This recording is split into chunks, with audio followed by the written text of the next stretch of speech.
into it. And the grandbabies, happy 2025. 2025, 2024 is finally over. 2024 is over. We made it, right? Yes, Yes, ma'am. we made it. So think about what you're going to be resolved to do. What's your resolution? We're resolved that we're going to live a happy And a new year. Mansion. He said he's going to get a mansion.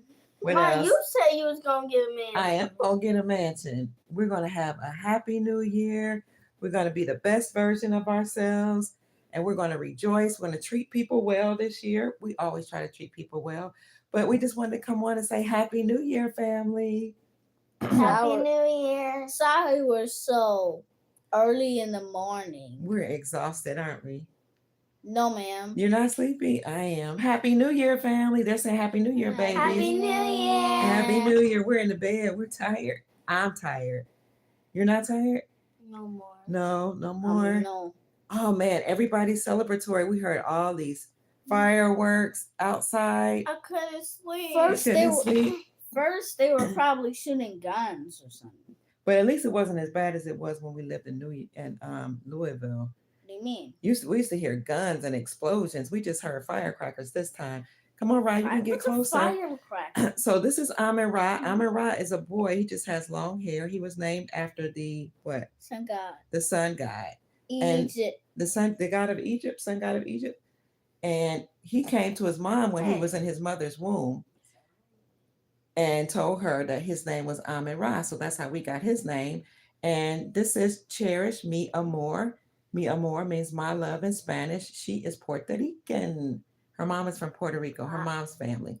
So Happy New Year, family. We're hoping everybody's rejoicing and everybody's excited to come. What? You have what? I have big teeth. You have big teeth? Yeah, you got new teeth. So earlier today we did a podcast, late last night. They shoot guns in Tennessee. They shoot guns in Tennessee? Wait, what? Ooh, wait, who's that? Oh, Sister Harvetta Bay. Hi, Sister Harvetta Bay. Hi, Empress. Oh my God. In Kentucky, we heard explosions when we used to live there. It was frightening, actually. You would hear bombs, sound like bombs were going off. The dogs would be howling, the children would be crying. It was horrible. You felt like you were in Chirac or in the middle of a war zone. But anyway, family, we made it. I think the last 4 years were exhausting. I mean, it was good. Some people made a lot of money in 2024, after the shutdown or whatever, but it was exhausting. I lost a lot of people. My husband lost my husband 2022. I lost some very close friends since 2020. It was rough for us, but we made it. We made it, everybody. I miss Grandpa. You miss Grandpa. I know. I'm hoarse. I was asleep. It was the what was it? The firecrackers that woke me up, and the grandkids, they were awake. So let's see what everybody's saying, babies. Oh, Happy New Year. Everybody's saying Happy New Year. We heart you. I still have 30 minutes here in Texas. Oh, hi, Ruben. You in Good Texas? to see you. He's in Texas. My grandson just left Texas. Yes, Ruben Rodriguez.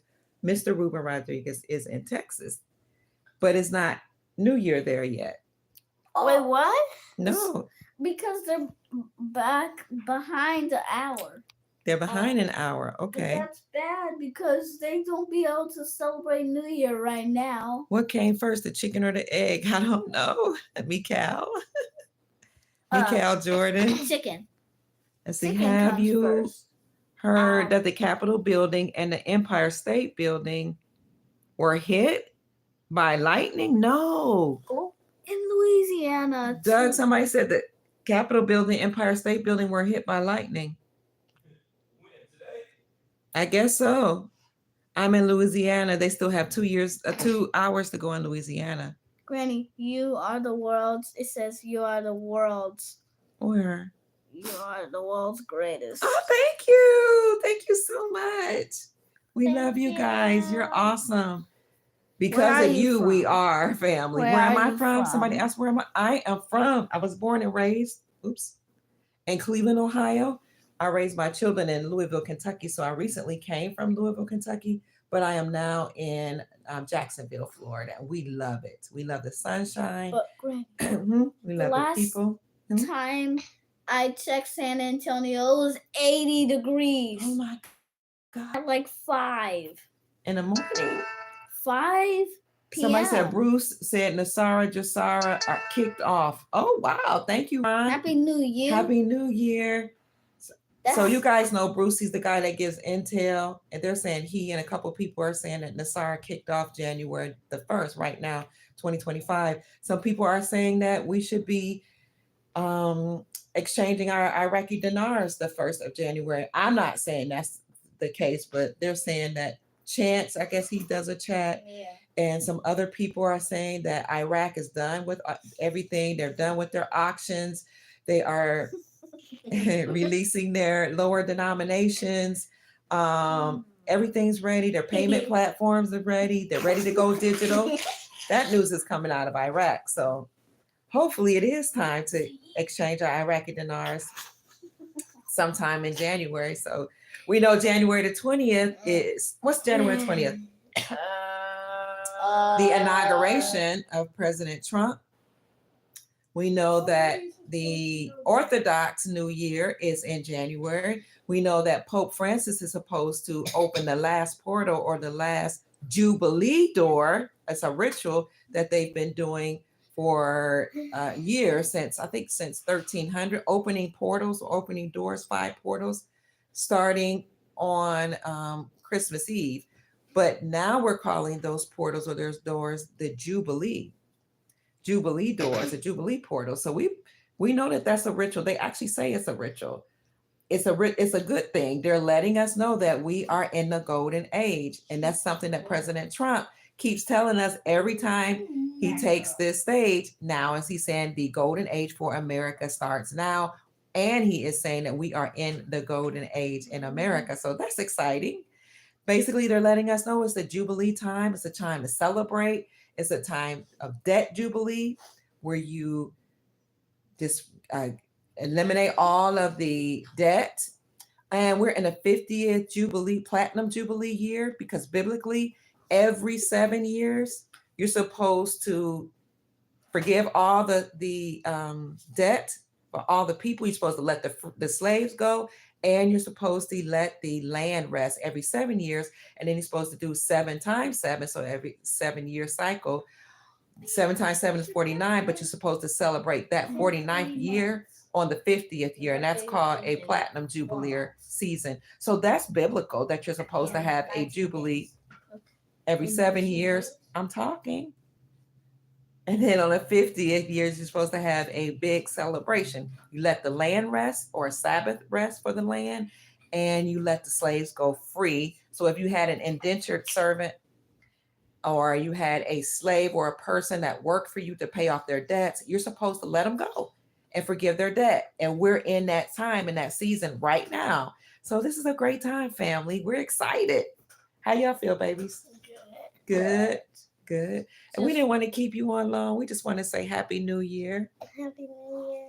Let's see what else. We're going to see what you guys are saying. Wait, hold on. I thought, and the Vatican. What happens at the Vatican? Hold on, Cherish those kids. Oh, and That's your name is funny. Cherish. Yay. Wait, did she say my name? Yeah. She said cherish those babies. They said cherish those babies. Please stop. Oh, I can't see, baby. Looting stores. Oh, somebody's looting stores? Oh my gosh. Happy New Year. Happy New Year. 24, Yes. 25. I'm in Jacksonville. It's warm in Jacksonville. It sure is. But San Antonio is warmer because it was the 80 last time.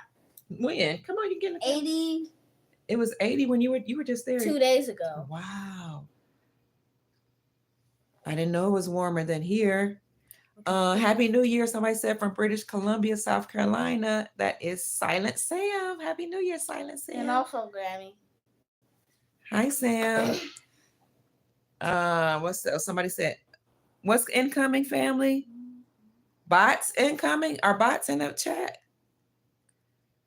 I would want to hear them more. The babies, read the message and you will stop. I can't hear you. I don't know what you guys are talking about. Granny. Hmm? It said, Stop brainwashing your kids. I brainwash my children often, and I'm not gonna stop. I brainwash them to be joyous. I brainwash them to be loving. I brainwash them to be kind. I brainwash them to eat well. I brainwash them to be well. He I eats eat well. well. Yeah, I'm vegan. he's vegan. He's vegan. He reads the ingredients of everything. Yeah, they say it's probably a bot in here. Jacksonville in the house. Hi, Jacksonville. That's Rico. Duval. We're in Duval County. That's what they say here. We love it. That's the chant. Greetings from Florida. Greetings, darling. Anybody have any New Year's resolutions? I know a lot of people don't believe in making resolutions or saying they're resolved to do something differently for the new year, but I'm going to lose a little more weight this year. I'm going to be more healthy. What else? You need water to try avocado dip, please. Avocado dip? You dip chips in avocado. Yeah, I tried it. You talking to me or the audience? Yeah, of course I've tried it. In 3 to 4 months. I like to I want to fast more this year. Oh, that's awesome, Bailey. What is a fast? And somebody said Joelle wants to make more money. Don't let others spoil your joy and positive attitude. Yes. Thank you. The only New Year resolution I kept was to not make another one. To not make another New Year's resolution. Fireworks. Put in the chat, family. Do you think we're going to see a currency revaluation this new year? How many of you believe or feel or know that you are going to be wealthy this year? Let us know. Somebody wants to pray and fast more. That's beautiful. Beautiful soul to you too. You got a sweet street. What's that? Yes, currency soon, Ian. I agree. Currency revaluation soon. We're going to go to the bank soon and cash in these currencies, these foreign currencies.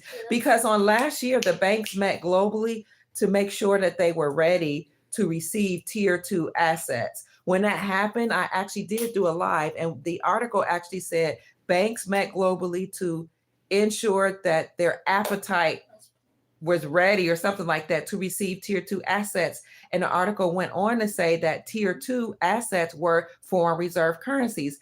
And then the article stated that the reason why banks were ready, to receive these tier 2 assets was because they needed the foreign currencies in order to stay afloat. And that this would make sure that banks won't go bankrupt. This was ensure the health of the banks, according to the articles.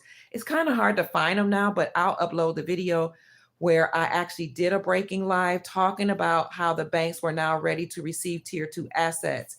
And in that live, I read the article line by line. Now I can't find the article, but at least I saved it in my live and you can see it. I pulled it up on the screen. So again, banks met globally to determine their appetite and their preparedness for tier 2 assets. And the article suggests, or actually emphatically states or asserts, that making sure that the banks are tier 2 asset compliant or ready is actually the second part of Basel III compliancy. So banks now have to all be Basel III compliant. That means that they have to recognize gold as a tier 1 asset. For layman in layman's terms, that means you have to recognize gold as money instead of recognizing as only a commodity.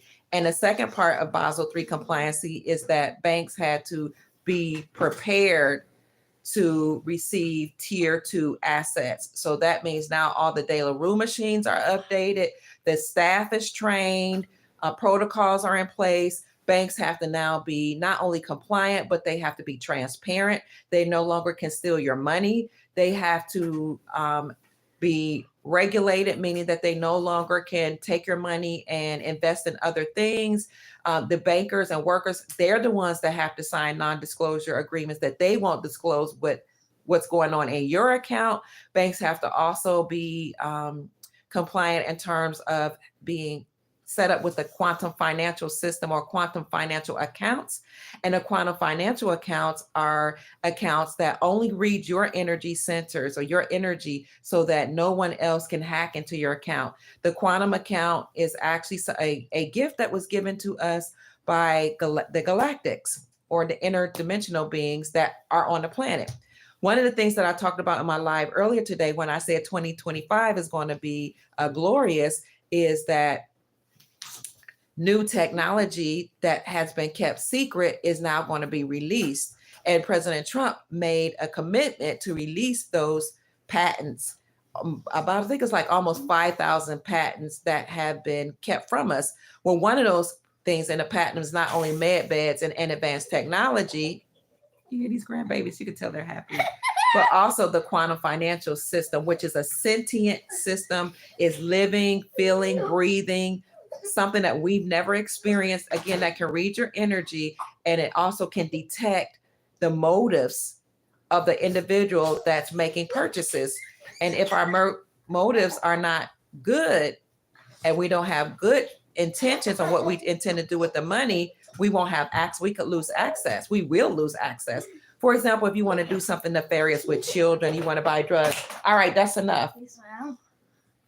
Then you could lose access to your money. So we have to make sure that we have benevolent motivations and motives with in terms of what we intend to do with that money that's going to be in our accounts. So again, those are quantum accounts. Some people say that they can not only read your intentions, but that some people say they could scan your heart.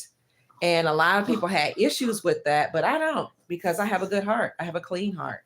I have good intentions. I have good motives. I only intend to use the money to take care of my family and to do humanitarian projects to help people in the community, in my country, and even in other countries. You know, if my wealth is going to be as much as I think it's going to be. So that's it. So 2025 is going to be glorious because we're going to have all the secret advanced technology release. Also, President Trump pledged to eliminate big government. So he's going to downsize the government. That's in alignment with the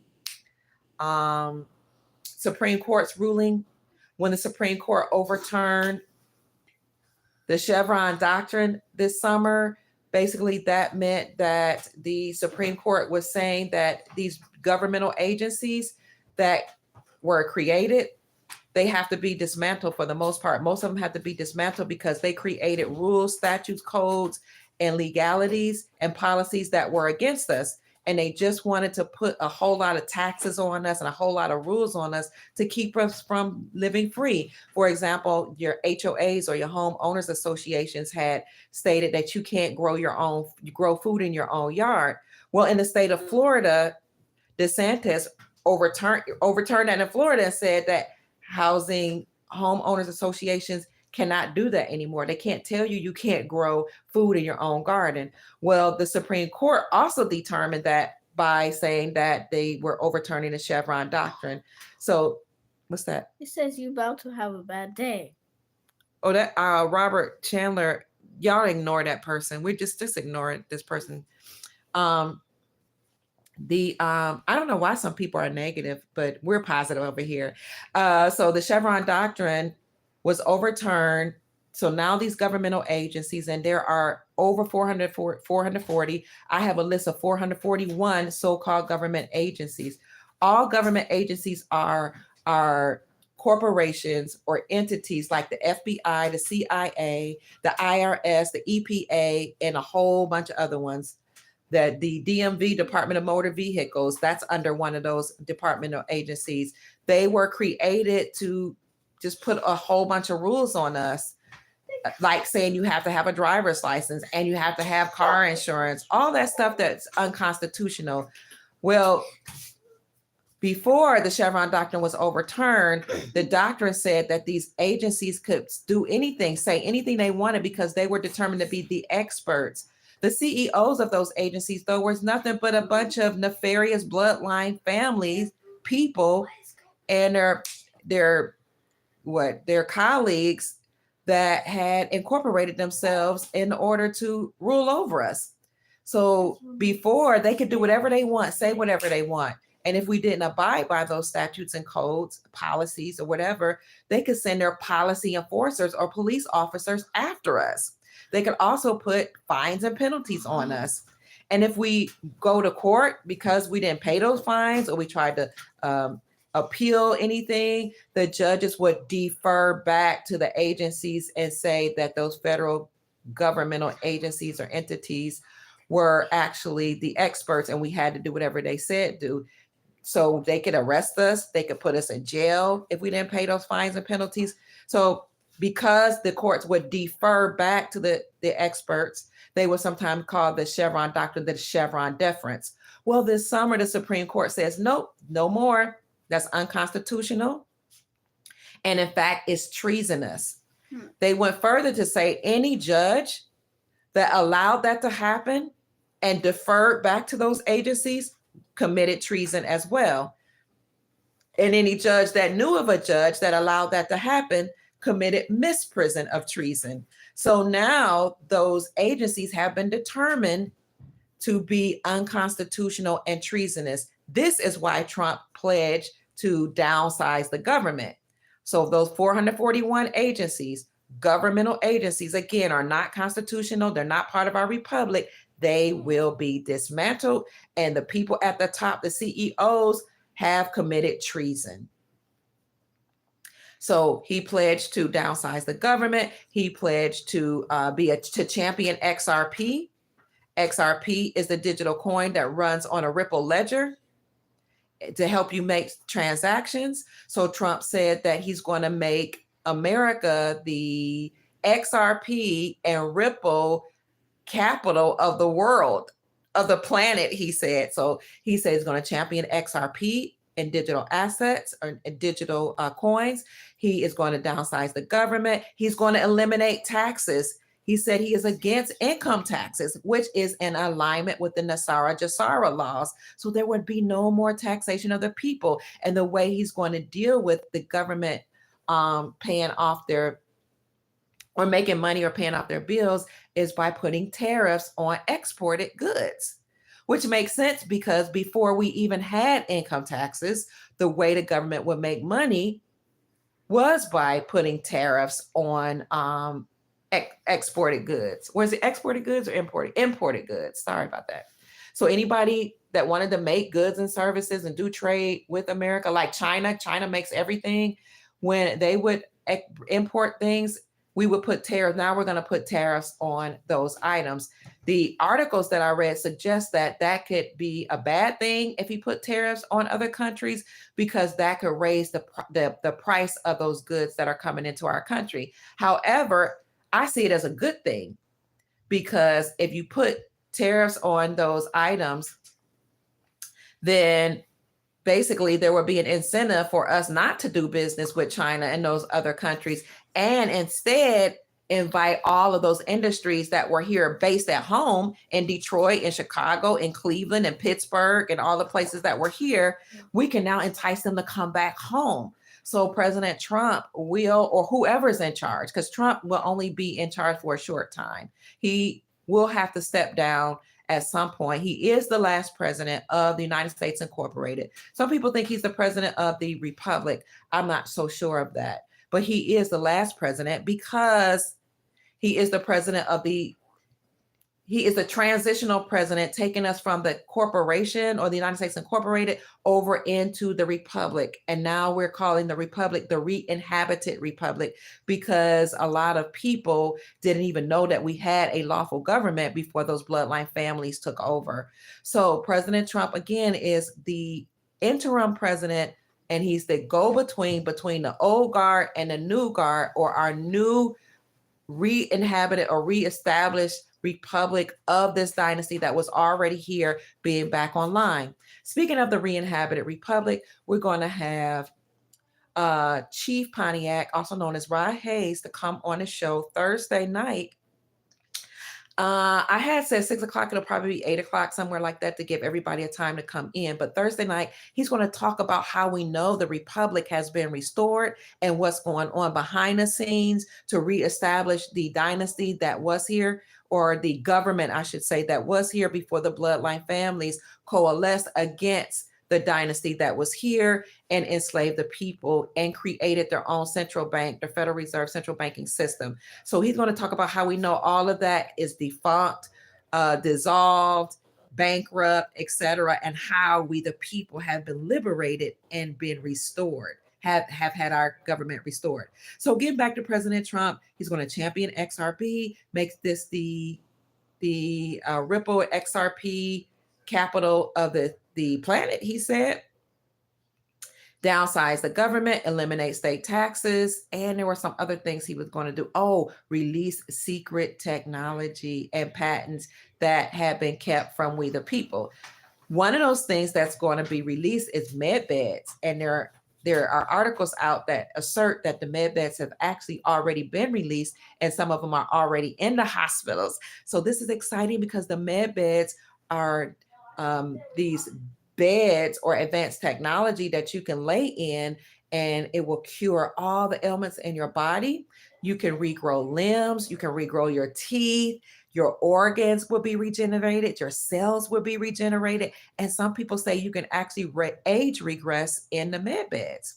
So that's what some say, that you'll age regress in the med beds, but there is even more advanced technology that will allow us to go back in age, I think as far back as 25 years or more. So a lot of people are excited about what is to come, family, and 2025 will kick that off because we're in a new Jubilee year. So I think that's about it, family. A lot is happening in America. More than 45 states have reclaimed silver and gold as money. So the state legislators removed the state sales taxes from precious metals, which means that now precious metals, silver and gold, can no longer be seen and used and deemed as a commodity or as a collector's item, but now silver and gold has to be used as a money. The states were able to do that because the republic has been restored. According to our republic, all states operate as their own entity, they're sovereign, and they are countries. That's why you hear news and information coming out about us annexing or bringing in, Canada, the Caribbean islands, all that, because our original republic included Canada, the Caribbean islands, and other countries actually that are a part of Morocco or Al Maroc or Amorica, which is the dynasty that was here, or the nation that was here before the bloodline families usurped authority over our nation. Speaking of our nation, when you look at the flag that was here before, it is a red flag with a green 5-pointed star. That also is reminiscent of the Pope opening up 5 portals, 5 doors that he called the Jubilee doors, opening up and releasing the property that belonged to the people that are here, the indigenous peoples that are here, and all the people that we brought in and annexed in, or how do you say, brought it or grafted into the family and an American family. All of those people we brought here, such as the Europeans that came here, we have treaties with them called the Treaty of Peace and Friendship, and other treaties. All of that will be acknowledged now that the dynasty has been restored. Some people don't like calling it the dynasty. I will say that the republic has been restored. The government has been restored. So you have a 5-pointed star, the green 5-pointed star on the red flag, which was hanging in the White House right along with the red, white, and blue flag, because the red, white, and blue flag is actually a banner of trade and commerce that belongs to the Europeans that came here, that formed their own nation, their own 13 colonies. This is why Obama said it and Trump said it before, that Morocco was the first nation to recognize us as our own nation, saying that Morocco, the people here, the republic that was here, the indigenous, autogenous, aboriginal people that were here, and their government acknowledged the Europeans that came here as their own nation. They had their own nation, they had their own rules, they had their own laws. And those were honored and respected.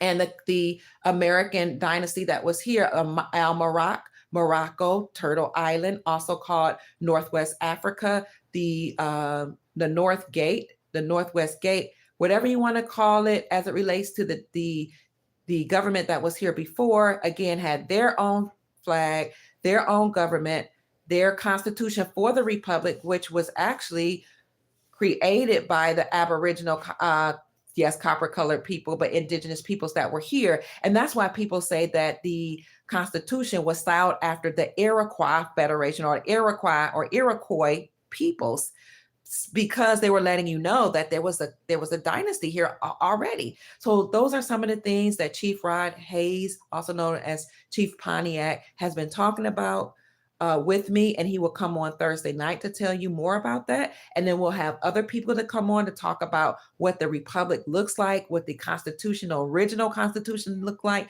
and how we know that that has been restored. So we're moving into the golden era, or as Trump says, the golden era is here.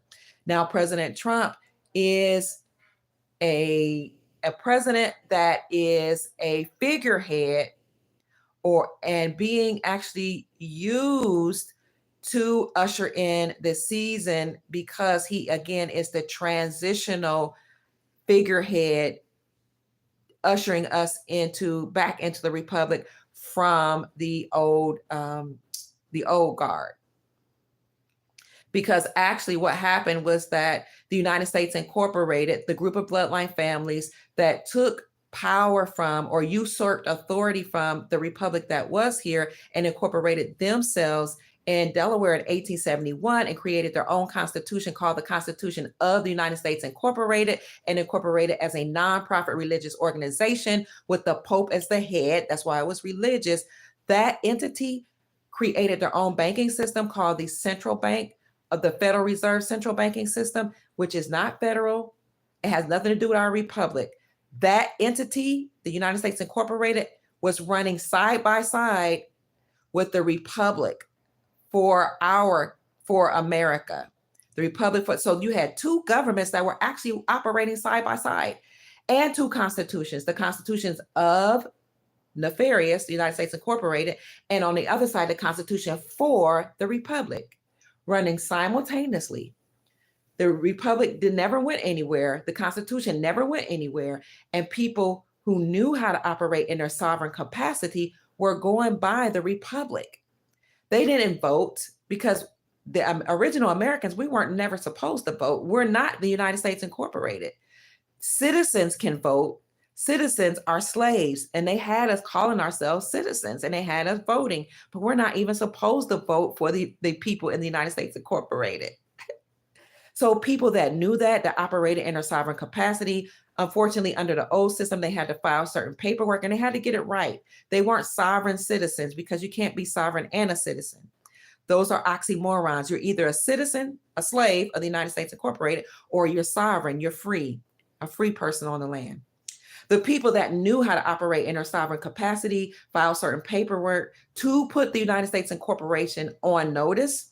They got access to their Social Security. They got access and control over the Social Security number. They got control over their straw man. They got control over their accounts. You talk about like their TDA accounts. They didn't vote. They didn't even have to recognize the United States Incorporated. They couldn't get pulled over. They couldn't get fines and penalties because you had to be a slave or a citizen to do so. There are people literally that knew how to operate because they understood and overstood that the republic had its own way of doing things, and it was still operating. So again, there were two governments operating side by side. That's why you saw both flags. The flag of trade and commerce that people think is the flag for America. The autonomous indigenous peoples that were here, and even the people that have internet problems, that our republic is being restored, and we're all going to be treated in fairness and according to our Constitution, whether you're autonomous, indigenous or not. As long as the people who are on this land can respect the Constitution for the republic and can respect all of the rules And the 5 principles of the Moroccans or Al Marak, they'll be able to stay here. Anybody that is not in agreement with how things are according to the Republic, they can, take the liberty to go home. And as a matter of fact, in order to receive the JASARA benefits, the Global Economic Security and Reformation Act benefits, everybody has to go back to their home country. And that is one way we will mitigate the problem with the illegal aliens that are over here. They'll have to go back to their countries. And that's a good thing, because many of them would love to stay in their countries if they have the sufficient opportunities. But what they're not going to do is milk the benefits of the nation here. And what they're not going to continue is steal our identity, steal our inheritance, take vote unlawfully. That's not going to happen anymore. Not on our watch. Too many of us are awake. Too many of us know who we are. Too many of us recognize our republic. Too many of us know that this land was supposed to be passed down to the descendants of the autogenous people that have ascended to other realms. And in fact, many of those ancestors have returned. Many of the interdimensional beings with whom we are related have returned. And they're going to make sure that the nefarious interdimensional beings that were here to cause division, to absorb the energy and the blood and the organs of the people that were here, the benevolents are here to make sure that they have been exited off this planet through the portals, and the portals shut. This is why a lot of CEOs had to be arrested. This is why Congress had to be arrested. Presidents had to be arrested, because a lot of them were not even human, or that it was their human hybrids that had taken on those positions, controlling governmental agencies, banks, corporations, corporate entities. But now the time has come that they are being dismantled. That's why last year, more than 400 corporations filed bankruptcy. That's why banks collapsed and closed, because a lot of them were doing nefarious things, and they had to go. Those entities that were ruling over governmental agencies, corporations, and banks were arrested and their assets frozen. And this is why President Trump created Executive Order 13818 that said any entity or person that committed crimes against humanity will have their assets frozen. So a lot of these people have been shipped off to Gitmo, or I always say Guantanamo. Is it Guantanamo or Guantanamo? Mono or Namo? I can't remember. But Gitmo, suffice it to say. What is it? Guantanamo Bay. People say I always say it wrong. You gonna make sure you say it right? So yeah, they've already been dealt with, family. A lot of athletes have been dealt with, a lot of celebrities, because a lot of people that were reporting in the mainstream media, a lot of politicians, because many of them were not human. And the ones that were human were parts of bloodline families that were put in place to either create rules, statutes, and codes, or to govern us, or to trick us and lie to us, like in the media, mainstream media, or to influence us. And that's what celebrities were used for. But notice, you don't see a lot of celebrities anymore. And if you do see them, they look poor. They're on YouTube now trying to make money. They're on social media now trying to compete with we the people for money. Now they're coming out and telling you that they don't even have a lot of money, because being a puppet means that the deep state, the cabal, the bloodline families that used you to influence the people, to trick the people, to lie to the people, they even controlled your money. They control how much those celebrities made, and they can take it back whenever they wanted to. They will also force them to sacrifice family members. But now you don't see celebrities making movies. You don't see them making music. And again, they're competing on social media with the rest of us. If they haven't already left the country, or been arrested, or been dealt with, at Gitmo.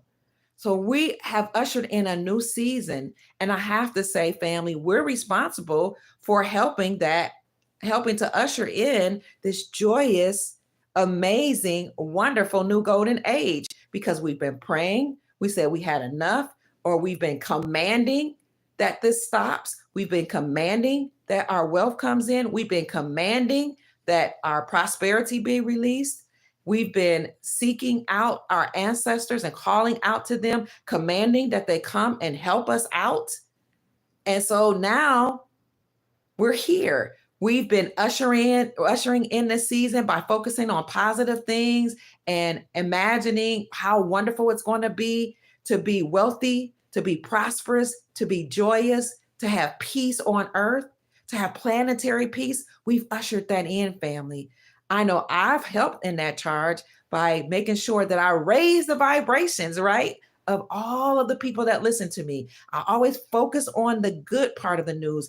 Even if we have to bring out bad news, we always say, look for the opportunity, look for the good. Remember that the ancestors have come back, that the Creator is here to liberate us. I always say, keep your vibrations raised, keep your emotions in check, and know that the Creator intends for us to be prosperous, that you, being God beings, can command these things into your reality, because whatsoever you think about and focus on is what multiplies. When you think about and focus on joy, when you think about and focus on purity, when you think about and focus on righteousness, when you think about and focus on prosperity, when you think about and focus on global peace, that is what manifests in your reality on your timeline.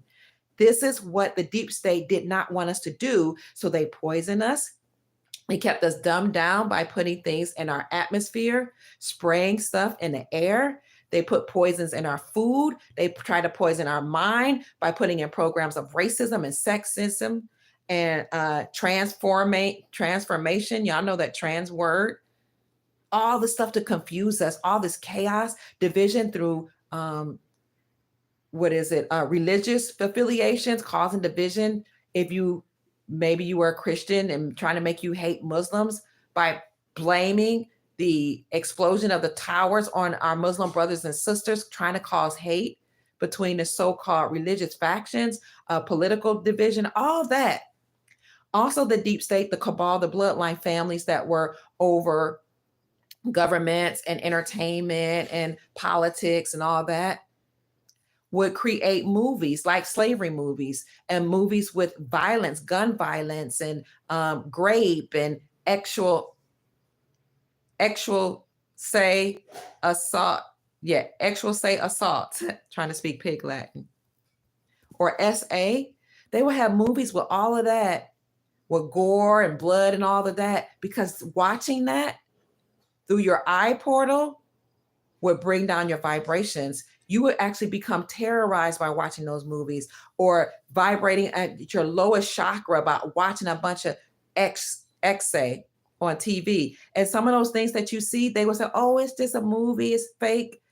But when you talk to people like John Fitzgerald Kennedy Jr., also known as David Quigley, whom I've interviewed many times, he told you in his book, Stolen Identity, that a lot of that stuff that they said that was staged was true. For example, stage on set. For example, David Quigley, also known as John Fitzgerald Kennedy Jr., told us in his book and on our interview that there was a time when he was, as a child, taken because he was in witness protection. And even a witness protection program is run by a bunch of thugs, because the cabal, they're all thugs. They're all evil, wicked, okay?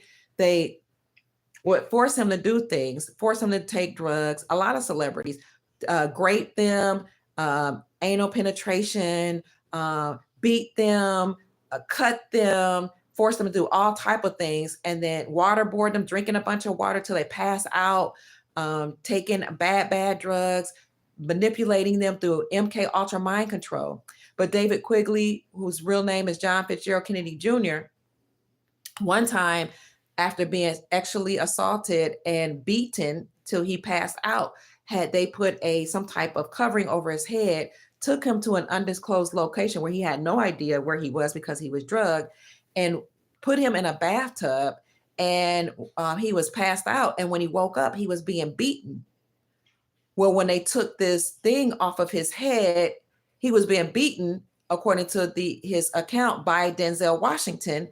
And when he came to and realized what was happening, he was a part of a movie scene, unbeknownst to him, against his will. So it looked in a movie like this was something staged and it wasn't real, but he was literally getting the crap beaten out of him and drugged. Now, a lot of celebrities who have lived through things like that have told us that they were drugged, told us that they were forced to do certain things and that it was recorded, told us that they were blackmailed, drugged, and forced to perform certain acts, actual acts on children, on each other, participating in freak offs and all that. Some of them were drugged when they did it, some of them weren't. But if you didn't do it, you would have all your assets taken from you. You would have family members disappear on you. This stuff was heinous, family. So when we watched that through our eye portal, whether it was real or staged like a false flag event, it will lower our vibrations. We couldn't focus on ascending to our God selves. It was hard to focus on accessing different areas of our brain. Like we used to be able to fly. We don't know how to do that anymore. The telemeters that are in our bodies that have been cut off by nefarious entities that came here to cut off our telemeters so that we couldn't expand to our God self, so we can ascend in consciousness, now could not regenerate or grow because of what they did, but also because of our vibrations being lowered. So you will be terrorized by watching this on TV, terrorized when your children will come up missing, terrorized when you hear stories like Lacey Peterson's husband unalived her, and now all these people we thought was just nobodies coming up so-called nobodies, and people we never heard of coming up missing or being unalive, men classified as Black being unalive. When you hear all that stuff constantly, see slavery movies all the time, hear critical race theory all the time, trying to make our Caucasian brothers and sisters feel guilty because allegedly their great-grandparents enslaved people. And some of it was true, some of it was not. But why do you have to keep perpetuating that year after year, 3, 4, 5, 6, 7 times a year on the television or through the curriculum? That brought your vibrations down. And if you were a person of color or classified as Black, you stayed perpetually in a low vibrational field, because all you saw on television when it came to you was your woman being a bed wench or a whore, while they put up other women as a wife. Or you see television programs where the men classified as Black was always unaliving each other and the children going amok. If you see that all the time, it becomes a self-fulfilling prophecy. It actually manifests, because whatever you think about and focus on manifests. It multiplies in your life, on your timeline. It becomes your reality. So that brought down our vibrational frequencies, and those entities that controlled this whole planet, most of whom were not human, along with these empty seeders, fed off of that. Because when you're going through trauma and emotional pain and living it vicariously through the television for what you allow into your portal, watching pornography too, that lowers your vibration. Hearing a bunch of cussing, a bunch of vulgarity, that's another portal. Your ear, taking in a bunch of energies through your actual organs, all of that. Eating low vibrational foods, all that will cause us to emit a psychic energy called loosh. That psychic energy is what these beings fed off of. They ate it like food, let alone what they did to our children and our organs. And they particularly like the organs of people that had a lot of carbon, highly melanated people, whether you're, indigenous, autogenous, or just dark. You have a lot of carbon in your body, because those organs are filled with the nutrients and a carbon that these entities preferred because they lived off of them. And that's why you had the unaliving of people in Louisiana, Chicago, through weather manipulation, like Hurricane Katrina, like tornadoes. Also, you had them unalive certain places like big cities where there were a high population of melanated people, like Chicago, Cleveland, Ohio, Cincinnati, Ohio, Detroit, Michigan, because they were trying to kill out or unalive those bloodline families that were the original autogenous people here. And they were trying to steal their organs and their blood. This is documented. We know this. That's another reason why they kept fighting with Haiti. Haiti was one of those nations that actually fought hard against the French, and they were one of the only peoples that won against colonization. So the colonizers kept trying to make them pay for it. That's why they called it Haiti, like Hades, like hell. They were being slit with their tongue, smart aleck. That's why they cause a lot of problems over there, and you have a lot of poverty there. You have a lot of severe poverty in developing nations, which are heavily melanated people that populate those areas. Don't get me wrong, they're against everybody, but they figured that if they can completely kill out or do away with the Aboriginal autogenous people on the planet, then the ones that remain could become their slaves. And then they were going to get rid of them too. So they would suppress the autogenous indigenous peoples on the planet, especially the heavily carbonated ones first. And then after they had taken them out and done as much, terrorism and all everything they could to them or to us, then they would come after the ones, the Europeans and the other ones that were actually that came from the original man, original woman. And they were just going to come after all of us. So that's why they tried to divide all of us, the so-called racists on this planet, because if they can divide and conquer the autogenous people, then they can then go after everybody. And then they will become the rulers over just a small population. That's why Bill Gates said at the Bilderberg Depopulation Conference in 2012 that the best way to get rid of these people, we have almost 9 billion people on the planet, the best way to get rid of them is through inoculation, through vaccines. And they've been doing that, especially in Africa, all over the world, but especially in Africa. And he literally said, we got to get rid of the population in Africa. The planet, yes, but in Africa and with the autogenous indigenous peoples. I heard his conference at the Bilderberg Depopulation Conference since 2012. I had come from California. I don't know why or how the ancestors led me to this conference online, and I heard him say it out of his mouth in 2012. So, but they've been doing that for a long time. And you can even look at Newt Gingrich's dissertation, which is his research that you have to do to get a PhD. He said that you needed colonization in the Congo, and he supported it. Newt Gingrich. I know because I read his dissertation. It was actually somebody from Africa who was a professor at the University of Louisville, who was a good friend of my family, who told me about Newt Gingrich's dissertation because I was working on my research for my PhD, my doctoral degree in education and counseling psychology. And she just mentioned it. And she was like, oh, he was a racist, you know what? I was like, what?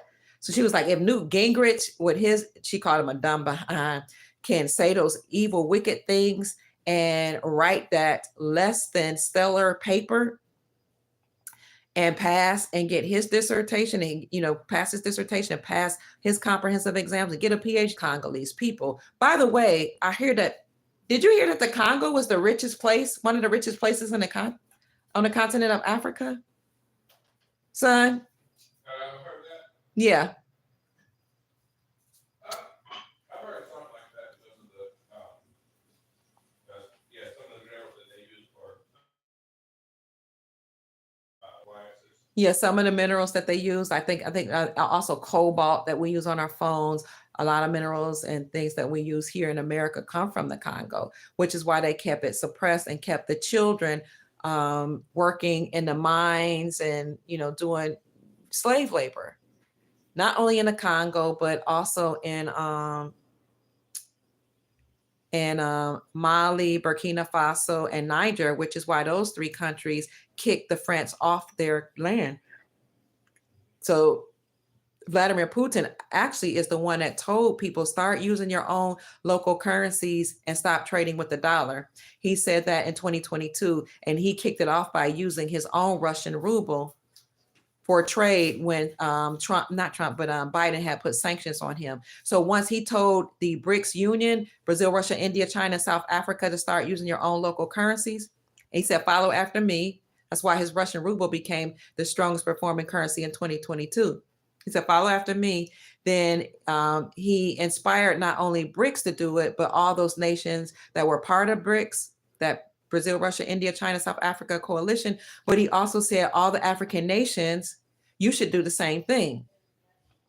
And that's when Burkina Faso, Niger, and Mali said, yeah, we're going to use our own currency. And they kicked off or expelled the French from their land, and they created their own military alliance. And that decision that those three nations did, kicking off the French because the French colonized them, actually caused a domino effect in France, and it caused an economic crisis in France because now the French government, not to be confused with the French people, the government, the Macron, the nefarious people that had taken over France, had been extrapolating or taking the resources from African countries like Burkina Faso, Mali, and Niger, and using slave labor, the child slave labor, to extract the resources from those lands in Africa.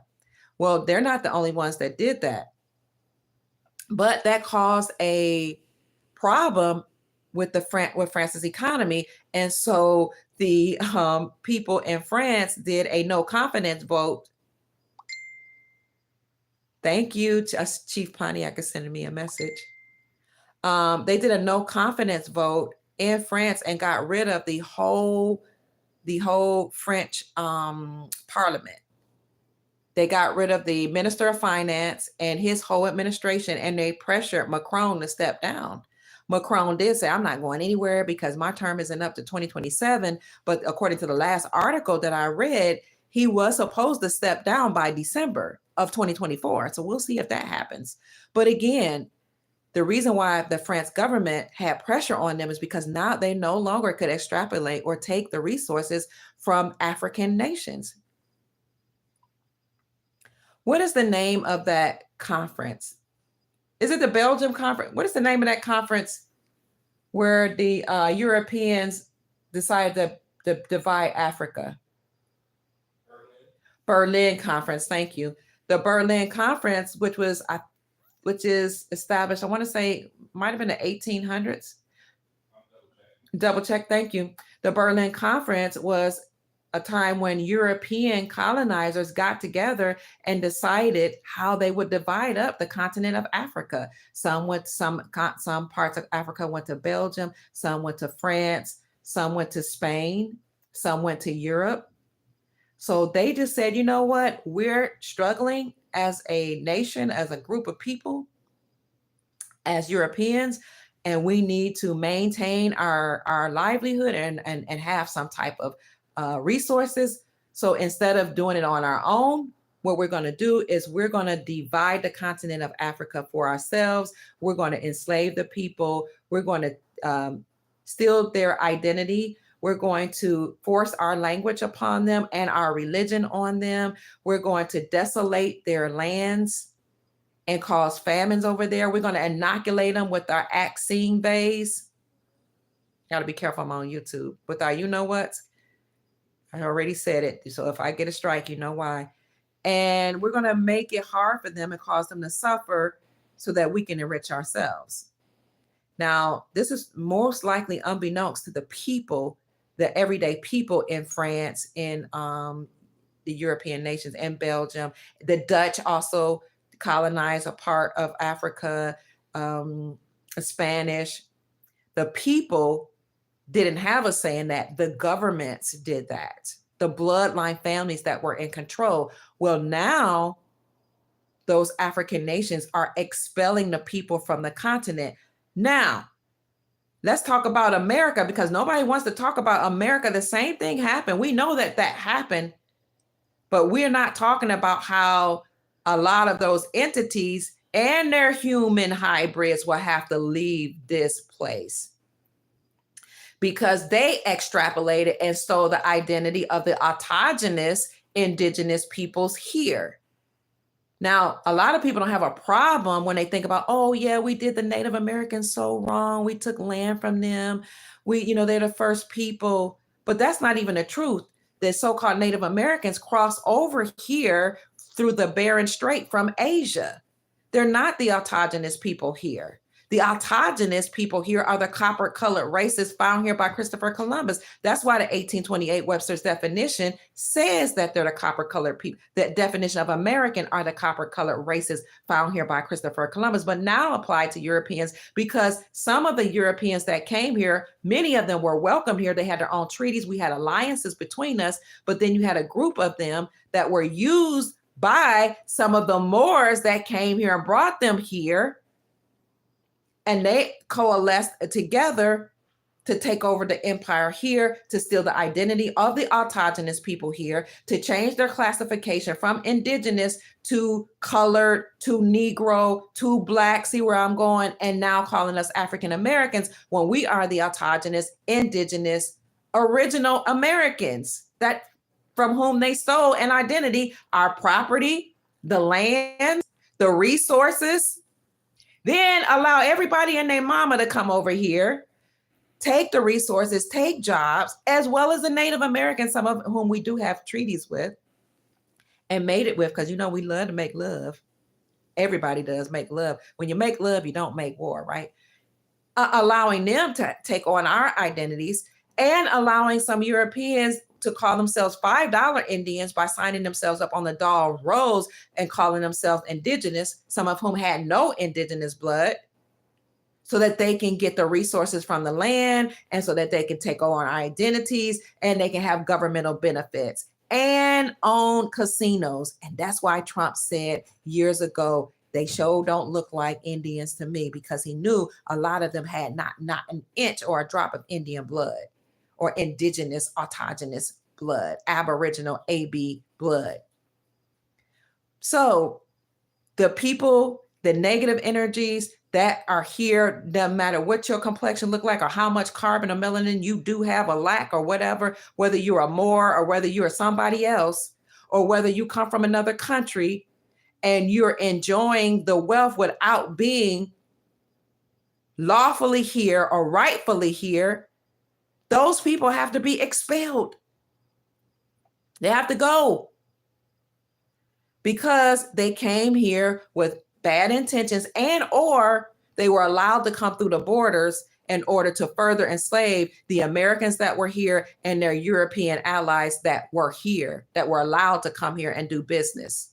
So all of these, what they call them, illegal aliens or unlawful immigrants, have to go back. And the thing about it is a lot of people will come to this nation and spit on the identity of the everyday American here. Now, every so-called everyday American some of them didn't have a problem with, and neither did the Aboriginal people have a problem with some people coming from other countries.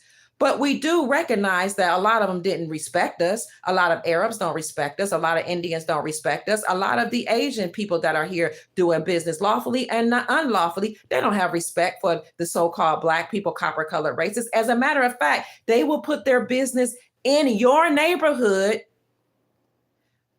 put the prices up high, and treat you like a slave when you walk in their places and look down upon you, treat you badly. Oh, we know. Talk about you. Oh, we know. Run drugs through your community. I have a lot of people from the Middle Eastern region that I know, some of whom are my friends, especially some of the women. But we do know that some of them, those gas stations, are running drugs out of them. Some of those stores, those that look like they're just, little storefront stores with a little gas station, and have a bunch of junk food that get money from the government because they say they're providing food in the food desert when they're really just providing chips and cookies and cheap old gas. A lot of them are running drugs out of there. That's why you see police officers and cars parked in front of a lot of those stores, restaurants, not the restaurants per se, but gas stations, because many of them are running drugs out there. And those policy enforcers or police officers are protecting those places, while these storefronts and these gas stations are running drugs and putting drugs in a community classified as Black. See, when you live in, I never as an adult lived in a so-called Black community until 2018. I was like, well, it's a revitalized area. Let me go. I can be near, some people I know. Worst mistake in my life, because the gun violence was horrible. It was crazy in Louisville, Kentucky. Even though it was a revitalized place, the food that was in the stores was the food that was old bread. I don't eat meats, but old meats, vegetables that were rotting. It was horrible. Police officers that didn't really do their jobs, that was helping to run drugs and guns in the community. You got to see it though, walking over bodies. Couldn't let my grandchildren go out, even in the revitalized neighborhoods. We had to establish our own watch, which put my sons in jeopardy because we didn't believe in that no snitching crap. We were like, you do something over here, we gonna deal with you first, then we gonna call the police. And that put us in a very bad position. However, we wasn't afraid. Well, we trembled. I was like, well, we gotta come out blazing, gotta do what you gotta do. And, we would say, yep, I saw it. But what I'm telling you is a lot of those gas stations that were there that were controlled by people that are not from America, that were funded by loans. And they would tell me that, especially the men, because all men love beautiful women and they run their mouths if they think they can sleep with you. They would tell me, well, we get loans and they're low interest or no interest loans for a 5-year period. And we get governmental grants to have businesses in your community. And then we'll bring somebody else here from our country to take on the business in their name with no interest. And after that 5 years is up, we'll bring another person. And then when that 5 years up, we'll bring another person and we enrich ourselves. And then we take that money and we put money into our country. Now, while on the other hand, I understand people are looking for opportunities and they're happy to be here, but a lot of them here couldn't give a care less about your community, your plight, your well-being, your health. In fact, most of them were told not to even befriend people that look like me, but the men would try to sleep with me. And that's why they always tell you that when you allow men to come into your country, it's an act of war. Because they're not only absorbing the resources and using the resources to enrich themselves and sending the money home to enrich their nation, but they're coming for your women and children. Now, if you don't think that's an act of war, to bring military age men and older, men between the ages of 16 and maybe 40, 45, allow them to have guns, drugs, money, and businesses, they're going to come for the women because women are hypergamous by nature and they have to mate with somebody. But if the government that's ruling over your land can imprison your men and have school to prison pipelines, put drugs and guns in the community, you see how they do? Have all the men put in prison. And I'm not letting the men off because it's a choice. They don't have to do it. You choose to live righteously. You choose to take care of your wife. You choose to take care of your children. You choose to control your penis and stop flinging it around and act like you ain't got no sense. You choose to be faithful. You choose to be righteous. You choose to be a leader. You choose to operate in dignity and integrity as a man. That's a choice. Or you can choose drugs, or you can choose to operate in the underground economy. But we do understand and overstand how governmental programs kept you out of the house, but you can choose to walk out of the house. And likewise, as a woman, you can choose to keep your husband. You can choose to keep your legs crossed. You can choose to be honorable and faithful to your husband. You can choose not to do drugs. You can choose to take care of your children. You can choose to love your man. You can choose to live righteously. It's all about choices. However, we know how the deep state is. We know their programming runs deep. Okay. If you can get the man out the house, then the woman doesn't have a covering. She's not protected, and she's going to look elsewhere for a come up, or she's going to look for somebody to mate with. And if the only man that's there for her to mate with is a colonizer or somebody that doesn't love her people or her land or her nation, and he's just trying to mate with somebody because his wife is in his home country, or because he's polygamous by nature, then what happens? You see the art of war playing out, because now he can take the wife and the children for himself. He can take the resources, the money, the wealth, and take it back to his home country. Because a lot of these people that come here, some of them really do try to enrich themselves and do right. But a lot of them don't even pour right back into the communities in which they live. And if they do so, is not at the same rate to which of the money that they send abroad. And then they just, extrapolate the resources, and then they go back to wherever they come from and live like kings and queens and give a darn tootin' about the Americans that are here. And they're told to stay away from the autogenous copper-colored people, the original Americans called Black. And as a matter of fact, working in higher education, I know the students that come here are told, don't speak to them, don't talk to them, but you can look for the big booty BITCHs. And when they come off the boats and off the ships and off the plane, they say, we're the big booty hoes. I know, because I worked on a college campus. And we have to take responsibility and accountability for that, because we want to call ourselves a boss B, a boss chick, a HOE, a 304. And we want to behave like a common whore. So when you behave like and dress like a common whore, they're going to treat you like that.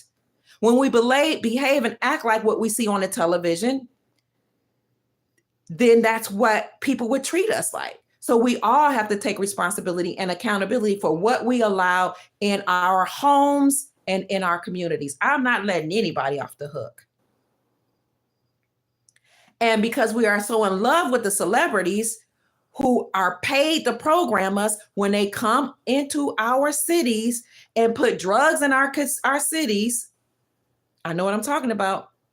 Because when you know what the Louisville, Kentucky biggest drug ring was called, you know that it was funded by a celebrity who called Louisville his second home. Okay? He was popular. They loved him, put him on television all the time. We're so in love with the celebrities that when they put drugs in our communities, our young men and our older men and some of the women push those drugs. I saw it with my own eyes. Cleveland, Ohio. Ukrainian mafia runs Cleveland. You can look that up. The mainstream will tell you that. Type right now, the Ukrainian mafia owns downtown Cleveland. They'll tell you how much of Cleveland they own. Not only downtown Cleveland, but most of the real estate, prime real estate. The CCP own most of the prime real estate in Cleveland and Louisville, Kentucky. There was a PNC whole bank and mall that was confiscated by the feds in Louisville, Kentucky in 2020, because it was determined that that bank and that whole mall was owned by the Chinese Communist Party and the Ukrainian mafia. In fact, in 2020, 10,000 automatic weapon parts that was funded and created by the Chinese Communist Party was confiscated at the Louisville airport in 2020 during all those riots when George Floyd allegedly got eliminated and Breonna Taylor. Why were 10,000 automatic weapon parts found and confiscated at the Louisville airport during all those riots and so-called peaceful protests that were not everything but peaceful, because it was all staged by Antifa and Black Lives Matter. And all they did was destroy Louisville, Kentucky. To this day, 4 years later, more than 50% of downtown Louisville is not even operating because of the destruction that Black Lives Matter and Antifa did and all the ignoramuses that hopped on board to tear up their own city. So all I'm saying is we all have to take accountability for what we have allowed. But this has been an act of war. And everybody that caused war or participated in war must go. We command you to leave. And thankfully, we have programs and bills or laws put in place that will entice people that shouldn't be here to leave. Now, we're not talking about people that want to be here, that desire to be here, that love America, that love what we stand for, that love the people here, that can operate in a sovereign capacity, like they have some sense, and can operate in peace and honor the treaties and live by the 5 principles of the Moorish government. They will be allowed to stay for the most part.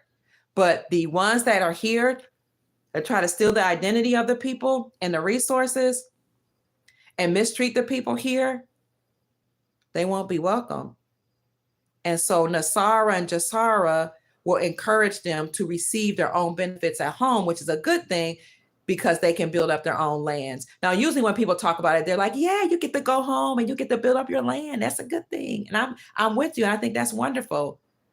But I have a personal vendetta against those who mistreat the American people. I have a personal problem with the fact that they could come here, be undocumented, and some of them even documented, and take the resources, the land, get grants, loans, monies, houses. They don't even have to take out a mortgage, some of them. And the ones that do, they don't even have to have a credit line. All they have to do is say that they went to college and bring a transcript. It doesn't matter if it's a community college and they took 3 classes, they will have no interest or low interest loans to own a home in the prime areas of certain cities. You can be an undocumented person here in America and get a law degree. Yes, you can go to law school, especially in California. You can be an undocumented student. I know because I worked in higher education on many college campuses. We had undocumented student offices. You can be an undocumented student and have your whole college education paid for. You can go to medical school. You can go to law school. You can go to business school. You can have dorms. You can have money to help support you in terms of a stipend to live off of. Oh, you got grants. You got tutoring privileges, all that. Okay. Now, I know they had affirmative action that allowed that too for people classified as Black. And that was allegedly to make up for the racist practices that many institutions put in place in order to keep the people classified as Black suppressed. And the reason why the deep state did this is because the so-called Black people here were prisoners of war. And they weren't prisoners of war by all Europeans. It's a group of bloodline families that enslaved the Aboriginal autochthonous people here and made us prisoners of war. That's why a lot of us don't know our bloodline, who we are. We don't know about the lands that we own, but you can find that out by going to certain places and find out what lands your ancestors actually owned here. A lot of us don't know that the Smithsonian took over or stole our artifacts as being the autochthonous copper color Aboriginal peoples, indigenous peoples here, and put our artifacts hidden in the Smithsonian Institute. Not only were many of them stolen and put in the Vatican, but the Smithsonian Institute. And then they lied to you and told you came here from some slave ships and crossed the transatlantic slave trade. I'm not saying that didn't happen. I'm saying the story as we were told, it didn't happen. All of us didn't come from there. Most of us were already here in South America, Central America, North America, Canada, the Caribbean islands, and they try to hide it. You even see dark people in Asia, dark people all over the planet. Some people say, why does it matter? It matters because they lied and they hide them. Hollywood won't show that we are a beautiful rainbow of people all over this planet. But thankfully, we're going to learn to live in harmony and peace. But first, justice has to be served. Justice has to be served all across the planet. That's why people are being arrested. That's why celebrities have disappeared. That's why they said they're leaving the country if Trump becomes president. Because really what they meant is that justice is here and we can no longer lie to any of the people and masquerade as human. We can no longer manipulate and control your mind.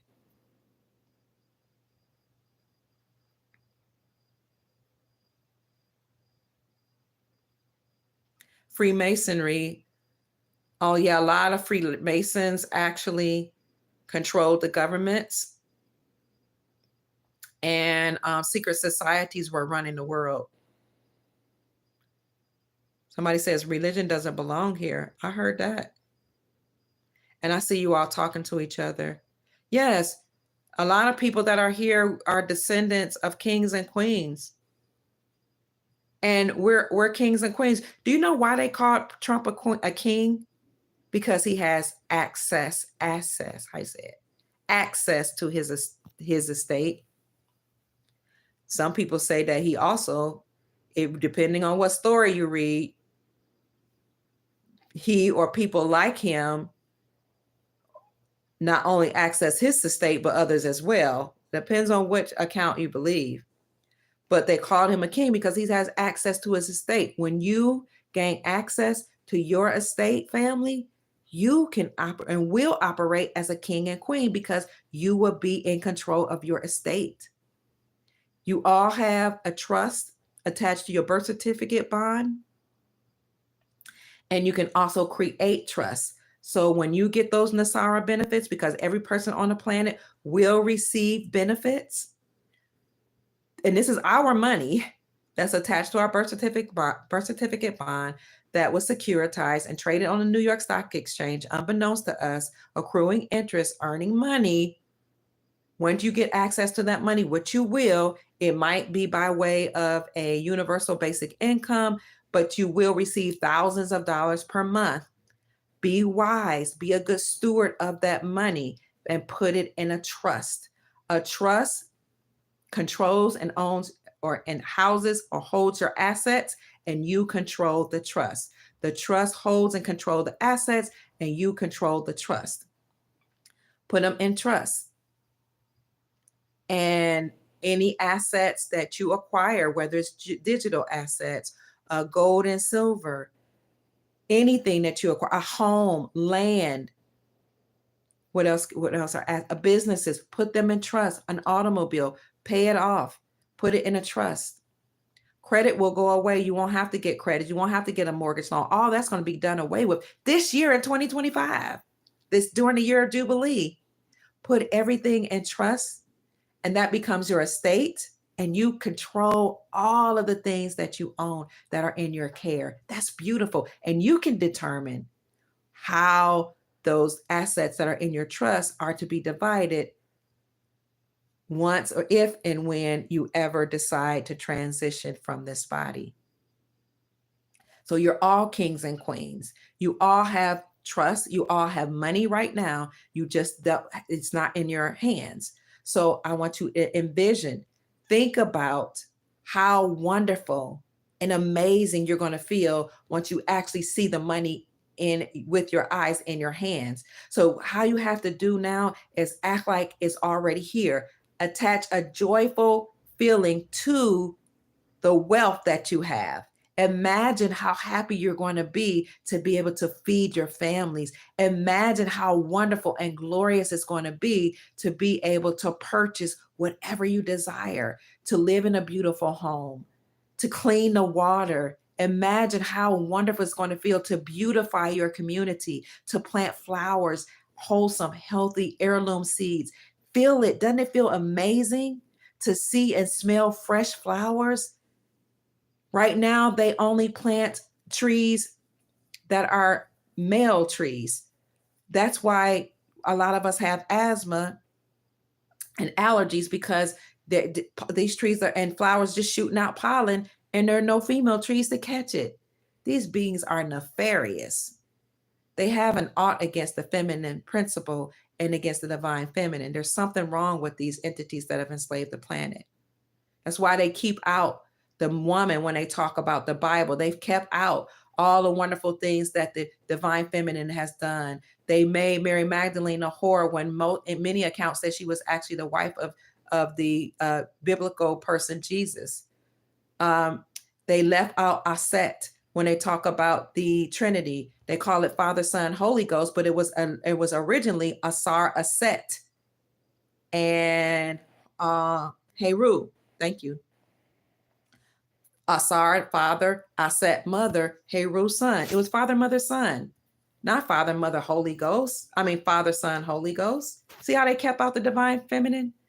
So in Egypt, it was Asar, Aset, Heru, and then the Greeks who, went to Egypt, according to Stolen Legacy, written by George G.M. James and other accounts. The Greeks went to Egypt, to learned how to do geometry, certain high sciences, were taught, according to what I read, by the Egyptians. They learned sacred science, excuse me.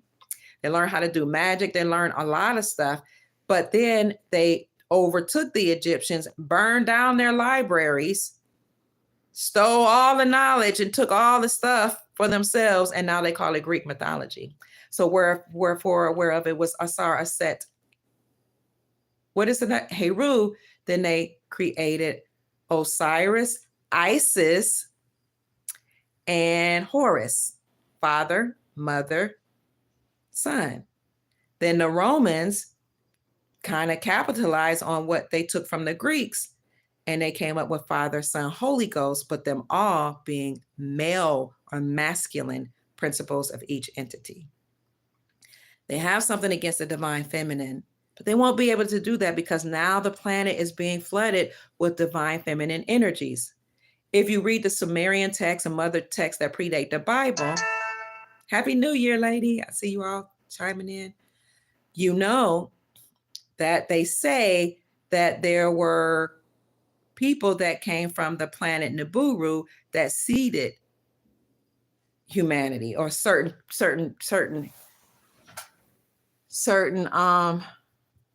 types of humans. I guess there were different types of humans that have been here throughout the eons that we've existed on this planet. So when they came from the planet Nibiru, they came to not only mine the gold here, and they used the Ijiji, which was the type of people that were here before, to mine the gold, but the Ijiji staged a revolution according to the Sumerian text.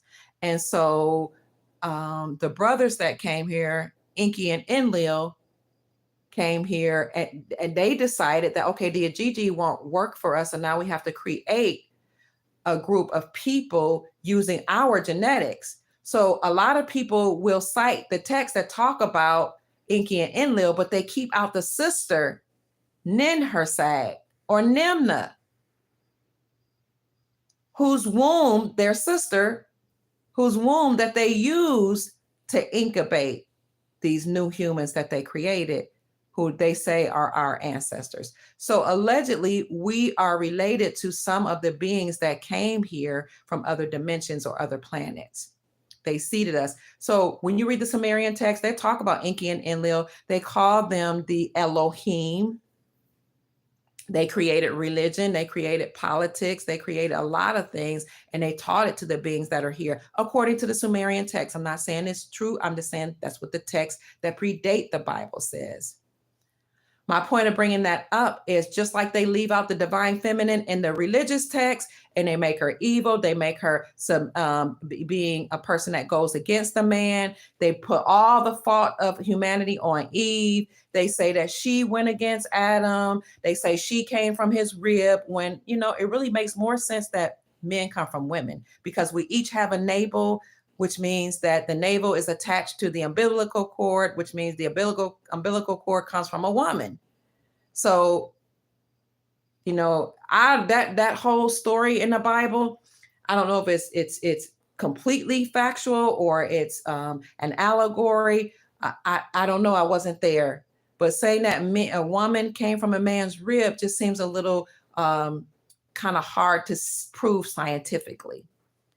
So they demonize Eve. They demonize Mary Magdalene. They don't talk about the prophetesses that were in the Bible. They don't talk about those who taught Jesus. They just don't talk about the divine feminine. It's another way to cause a division between the man and a woman. When the Aryans, according to when God was a woman, and some of the anthropological studies and books and authors, when the Aryans came out of the mountains, they decimated the female and feminine expressions of God, because each group of people on the planet had both a masculine expression of God and a feminine expression of God or the divine, a masculine expression of the divine and a feminine expression of divine that they venerated and reverenced. And because they had a masculine expression of the divine and a feminine expression of the divine, the peoples all over the planet. Thank you so much for blessing me, Daddy and a Caddy. I appreciate the offering that you gave me. Thank you. When you have a divine and feminine expression of the divine or of source or of the creator, then you treat your ancestors, both the masculine and feminine, with reverence and respect. You treat each other with reverence and respect. You love and support each other. You reverence the role of the woman and the role of the man. You have a little to no friction because everybody respects each other. But when the Aryans, according to many anthropological texts, when you study anthropology, which I did in undergrad, along with social science, in my social sciences degree, I have an undergrad degree in social sciences, which means I study anthropology, sociology, psychology, political science, and economics. And I put that all in a degree called a social science degree. I created my own program.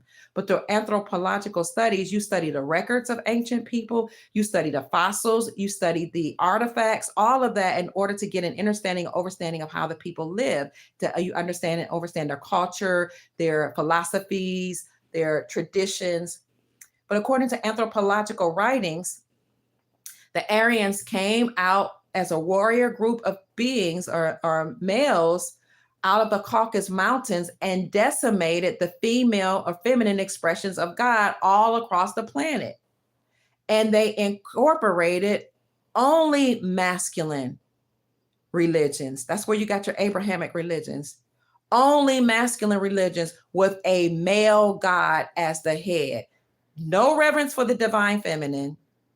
But in fact, the divine feminine is subjugated and to any of the principles of the male, and her needs are not respected. Her way of doing things is not respected. They got rid of the feminine expressions of God. Thank you, Shane Crowders. Thank you so much for blessing me with $20. I appreciate you.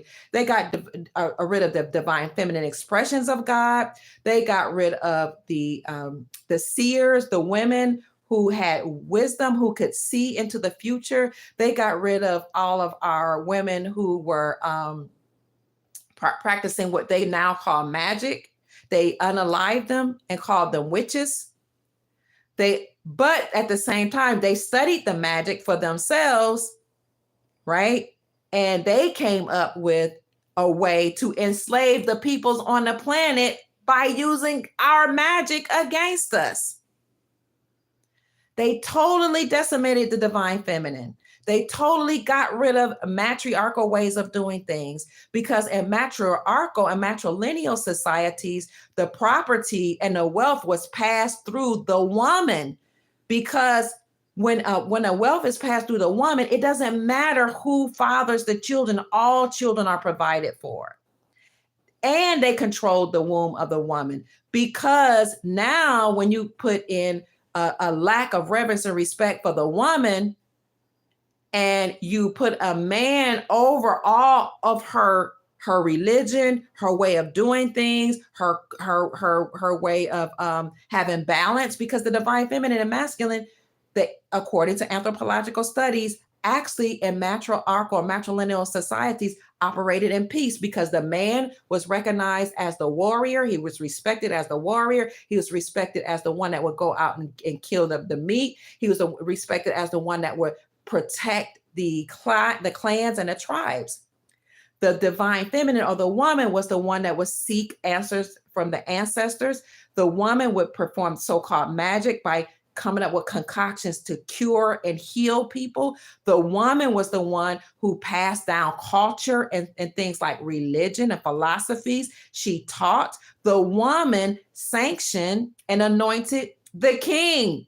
The woman selected the king because the woman birthed them. She knew which child would be a great leader. But according to anthropological studies, you had Aryans that came out of Caucasus Mountains, decimated the female gods and the female expressions of God, did away with a lot of our matrilineal practices, said now that the property and the land could not be passed through the woman. But now, when they came, remember I told you about acts of war, they unalived some of the men and they took over the clans of women, and the men that stayed there, they made them slaves. But they took on these women as their wives or concubines, and now they took over the land that used to be passed on down to the woman, and they controlled the land. That's where you came up with some institutions as we know it today, where property is passed down through the man. And when you have property comes down through the man, it makes sense that he would he will control the womb of the woman, because all the property has to come through his seed and his seed alone, which makes sense. I'm not against it. I get it. I understand it. I understand it. No man is going to pass down property to that's not his seed unless he's just being benevolent. But when you had matrilineal societies where the property, the land, the wealth was passed down through the woman, it didn't matter who fathered her children. She could have had 4, 5 babies' fathers. It didn't matter, because those children were taken care of by her and with her property and by her uncles and her aunts and her household. I'm just telling you what I studied. I mean, don't shoot the messenger. I'm telling you what I studied. Will we ever return back to that? I don't know. We are here where we are. We need to just deal with and get along with each other where we are. But my point is, these entities that enslave the planet often targets and disrespects the divine feminine, disregards our ability to teach, disregard our voices, disregard our ability to see into the spiritual realm, disregard our practices to birthing practices, have us laying on our backs to give birth rather than squatting, defying gravity, disregarding us in terms of how we are to take care of our children. And when I was growing up, they used to say the children were daddy's maybe. What they say, mama's baby, daddy's maybe, because you always know that who's the mother of the child. You can because she's the one that birthed the child, but you don't necessarily know who fathered the child. That's why it's a big deal now when you have women blaming children on men that don't belong to them, because the men are like, I'm not taking care of another man's child. He's not going to be working to provide and protect and give money and nourishment to a child that doesn't belong to him. But my point is, during matrilineal, when they had matrilineal clans, that was not the case. When you take away the feminine expression of God and you do away with her so-called gods that look like her, and you do away with her matriarchs, and you do away with her culture, and you do away with the feminine characteristics of God or goddess, and you tell her that venerating a female expression of God is idol worship rather than respecting and honoring her inclination or proclivity to worship and adore a woman or a feminine expression of God, which makes more sense. Even men will naturally reverence and honor a feminine expression of God. But when you only venerate a masculine expression of God, then what are you doing? You're multiplying war. You're multiplying and feeding off of the masculine principles and energies of the masculine God. The masculine God is a God of war, because that's a masculine principle, to war, to protect, to provide, and to explore. But what about love, nurturing, operating in the spiritual realm, creating healing modalities and remedies? So when you eliminate the feminine expression of God, women don't know how to operate in their femininity. It's hard when the only idea and expression of God that she sees is not only a masculine man, but it looks like the colonizer. Like, this was done purposely. So now she's going to take on masculine characteristics, masculine aggressive behaviors. She's not going to respect that there's a difference between her and the man that she's married to, all because of these programming and ideologies that were put into our culture and into our so-called civilization. I don't even like the word civilization, because they make it seem like they had to civilize us.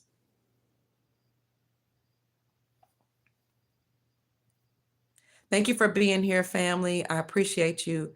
Somebody said exactly. Yep. Thank you for understanding what I'm saying. Some people are saying it doesn't matter. I respect that. What I'm saying is, if you only teach a certain type of religion or philosophy and you keep out the divine feminine, you're going to have war. You're going to have sicknesses. You're going to have diseases, and you won't have balance.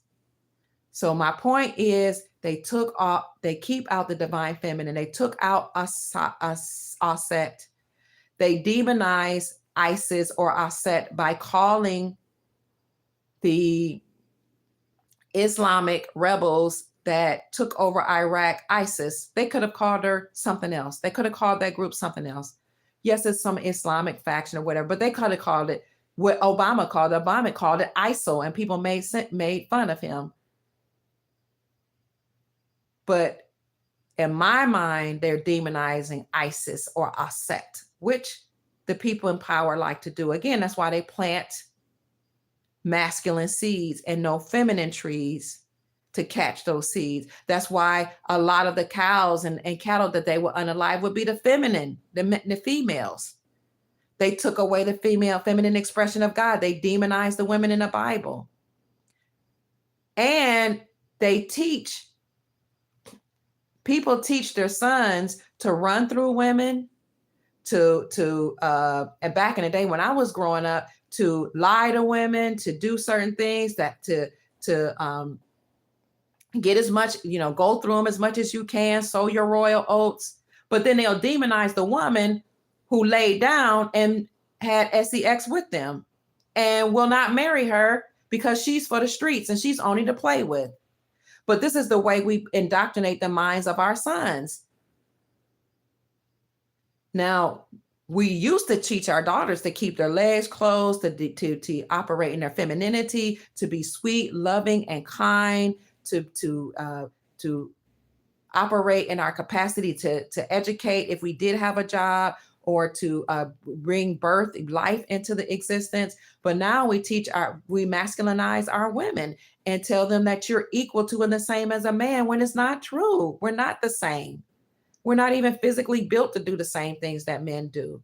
Men don't want to make don't try to give birth. They don't even want to give birth to babies or do the things that we do, but we're trying to do the things that they do because of our indoctrination. Whereas I agree that some women are strong and women are very highly intelligent beings. What I'm saying is, if you don't respect the divine feminine, you will have a planet that is imbalanced. But some people say that Ninhursag, or Nimna, the sister of Enki and Enlil, has returned. And they say that that's why you see the ships, because not only have these interdimensional beings come back, but they're not all masculine. Some of them are feminine, because the feminine energies have to flood the planet to restore love, balance, and peace on this plane. We have to get rid of all that energy that was destroying people through war. We have to get rid of that energy that was harming children, that was trafficking women and unaliving women and forcing them to breed, that was manipulating and mutilating women and men and children. We have to do away with all those energies. And the way you do that to some extent is to flood the planet with divine feminine energies so that you can have love and peace, planetary peace. So I said that, family, to say that these entities, yes, has destroyed the earth. However, we have ushered in a new year and we're calling it the golden era. We're ushering in respect for one another. We're ushering in balance and wholeness and high vibrational energies. We're ushering in wealth. We're ushering in prosperity and planetary peace. And we're all going to live in sovereignty and operate in our sovereign capacity as God beings. Somebody says, be nice. There's plenty to go around. Amen. There's plenty to go around.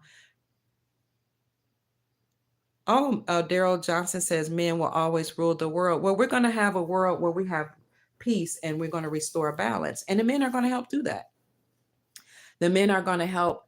The men are going to honor and respect the divine feminine, and the woman is going to reverence and respect the divine masculine, because it is one of the universal principles that you have to have the masculine and the feminine principle to operate in balance and harmony in order to restore the planet. So, a smart doesn't rule by violence, and a smart leader knows how to run his home and his society in harmony and balance with the woman. He won't do it by force. He will do it in love, and he will exert his authority as a man. But when you have balance, the woman respects and honors him, and he respects and honors her. And everybody operates in their role according to their capacity and their ability in the home and on the planet. So I don't think anybody has a problem with a man controlling or being the head of government or the home or whatever, as long as it's done in respect. And a woman should respect and honor who he is, or who she has decided to submit herself to. When I say submit, I'm saying to say, I want to be protected by you. The woman has to say, yes, you're the one that I want to be protected by, and you're the one I want to cover me.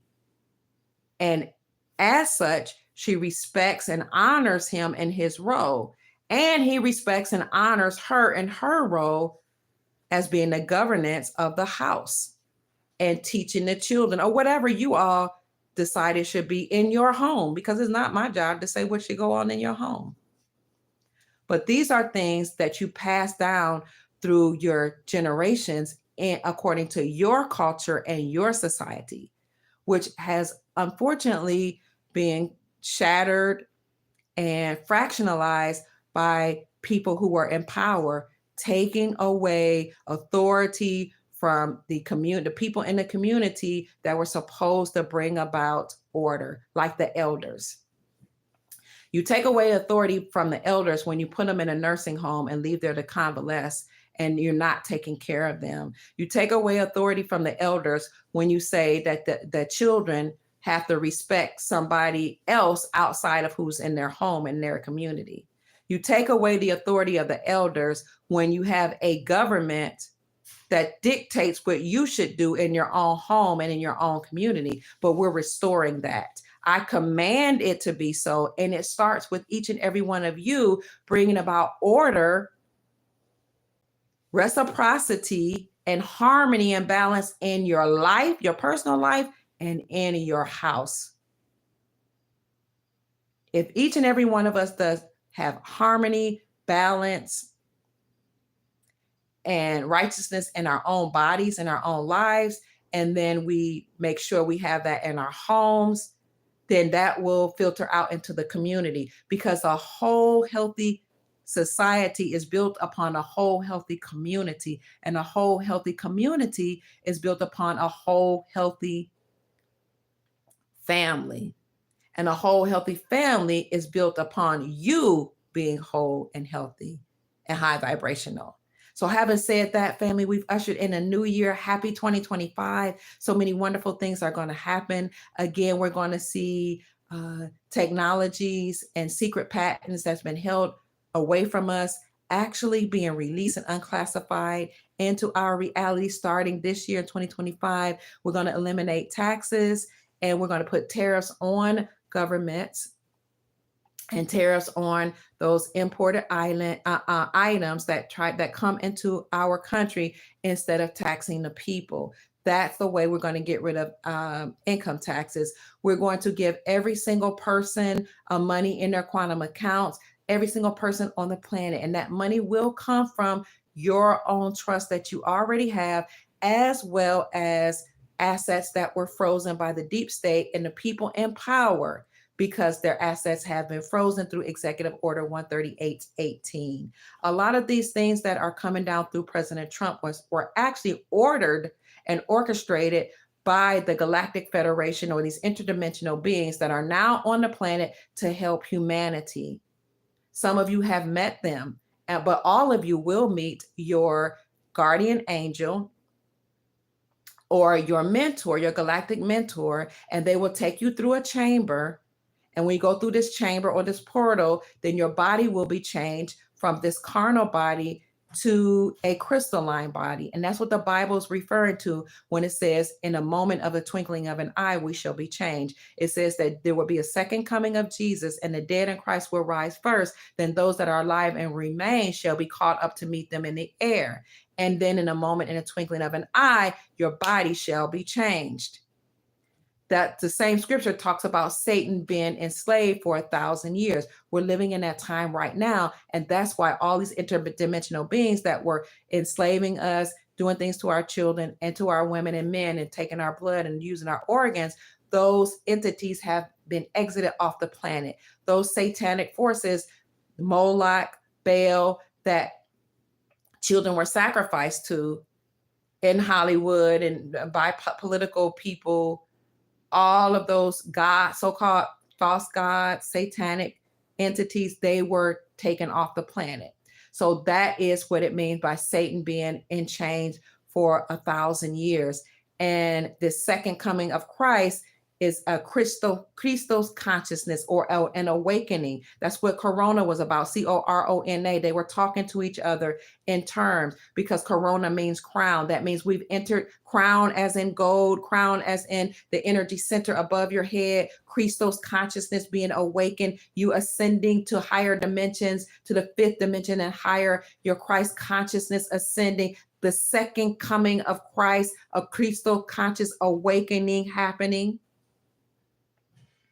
The dead in Christ will rise first, and then those alive and remain will be caught up. All the people on the planet will ascend to higher dimensions once your Christos consciousness, your crown chakra, has been awakened. That's the era, the age of Aquarius that we have entered, the golden age, the Corona age. That's what they were talking about. So in 2019, remember they talked about how the people of God will be enslaved for hundreds of years, or the Aboriginal people will be enslaved for 400 years. And the people here were enslaved in 1619. The 400 years was up in 2019. 16, 17, 18, 19, 20. 1619, it was up in 2019. But to keep us from arising, not just the Aboriginal people here, because as we ascend, everybody else will ascend because they came from us. As we tried to ascend in 2019, they tried to keep us down by putting in that sickness. That's why when Trump did his speech the other day, he said the golden age for America starts now. And we hope that we're able to continue on that vein. But when we tried to do it before, we had to deal with the shutdown of the planet because of the CV. When the people tried to ascend before and have their Christo consciousness, the second coming of Christ, because the 400 years of slavery were up, 1619 to 2019, the nefarious entities interjected into the reality, the CV-19. And that tried to, and to some extent, prevented us from ascending in consciousness, that prevented us from having a second coming of Christ's consciousness, of Christ's awakening, ascending to higher dimensions. So they tried to keep us back, and they did that with that sickness and through those things that they told us to take in our bodies. But the med beds would be able to mitigate it if you were forced to, or you felt compelled to take it. So, keep your vibrations high and stay positive. However, 2019, 2020, 2021, 2022, 2023, and 2024, 5 more years were added, just like the 5 recognized tribes of people here, the indigenous people here, just like we have 5 principles of the Moorish dynasty, right? Just like the 5 portals or 5 doors of Jubilee were opened by the Pope. All of that is happening for a reason. You add 5 years to the 2019, when we were supposed to ascend in consciousness and enter the age of Aquarius, or have a second coming of Christ, when the 400 years of slavery was up for us. You added 5 more years. That meant that 2024 ended all of that. And now we're into 2025, which is the time of Jubilee and the biblical time where we will be caught up to meet him metaphorically in the air. Now, if you believe that that's going to happen, literally, awesome. Because I was raised a Christian too. I was actually raised in the Hebrew faith and then Christian. So, and I studied Islam, and I studied Buddhism, and I studied with the Hare Krishna because I wanted to learn about as much as I could. But my point is, whether or not you will have a literal meeting of the Christ in the air is something that only you can determine. But what I'm saying, we literally and we figuratively and metaphorically are having a second coming of Christ by having an awakening and ascension to higher dimensions. And that's amazing. And you will be changed in a moment, in a twinkling of an eye, when you go through these portals or chambers, and your body will change from carnal body to this ordinary flesh to a crystalline, beautiful, glorious body where you won't see death. And you won't have to eat the certain foods that we eat now. You will eat high vibrational foods. And then you will continue to ascend, where you will absorb energy. And you'll be able to do like some of the interdimensional beings do. So that's it, family. Happy New Year. Have a wonderful, prosperous New Year. Think about how glorious it's going to be. Write it down. And when you write down what the things that you will manifest with this new reality being in your existence, write it down and look at it. And then when you say it out loud, read it out loud, and then think about how wonderful you're going to be. And when that happens, attach a joyous emotion to it, and it will manifest more quickly. So my name is Dr. Kia Pruitt. I hope I've said something to raise your vibrations and inspire you to create the most amazing, magnificent life that you desire and deserve. Go to sleep thinking about how wonderful it's going to be to have all your debt erased, and to experience and to relish in and enjoy an abundant life and a wealthy prosperity reality. Good night for now, family. Safe travels in your dreams, because we're going to go to sleep one night and then wake up the next day to a new glorious reality. Peace. I love you. And thank you for all of your time, your blessings, your cash apps, and the money that you sent through this device. I love you. Good night. Happy 2025. Leave a comment. Let us know all your thoughts, whether you agree or disagree. Let us know your thoughts, and let's share with our families how we're going to manifest this beautiful new reality. Peace.